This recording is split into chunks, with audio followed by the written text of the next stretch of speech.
ওয়াকফ সম্পত্তির আইন আমাদের কেন্দ্র সরকার এনেছিল। আজকে সেই কেন্দ্র সরকারকে আর রাজ্য সরকারকে আমরা হিন্দু সুরক্ষা সমিতি গণতান্ত্রিক ভাবে আমরা দাবি করছি কি যদি সেই দেশে একটা আমাদের হিন্দুদের সম্পত্তি শত্রু সম্পত্তি হয়ে যায়, তাহলে এই দেশে ওয়াকফ সম্পত্তি গরিব হিন্দুদের মধ্যে বিলি করে দাও, কোনো ওয়াকফ সম্পত্তি থাকতে দেব না। সমর্থন করবেন কি করবেন না?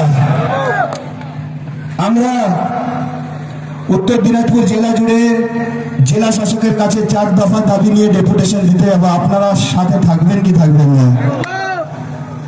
আমাদের দাবি কি এতদিন আমাদের ট্যাক্সের টাকায়,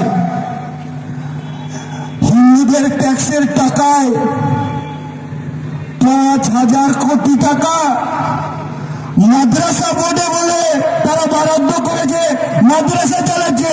মাদ্রাসা কোন শিক্ষা দেওয়া হয়? আমাদের মাননীয় মন্ত্রী বলেছেন কি মাদ্রাসা থেকে নাকি জঙ্গি বেড়ায়। আমি তো জানি না মাদ্রাসা কোন পদ্ধতিতে পড়াশোনা হয়, দেখিনি, খালি ভিডিওতে দেখতাম। যদি মাদ্রাসা চলতে পারে তাহলে আমরা হিন্দু ধর্মের গুরুকুল কেন চালাতে পারবো না? আমরা গুরুকুল বোর্ডের প্রতিষ্ঠা করতে চাই।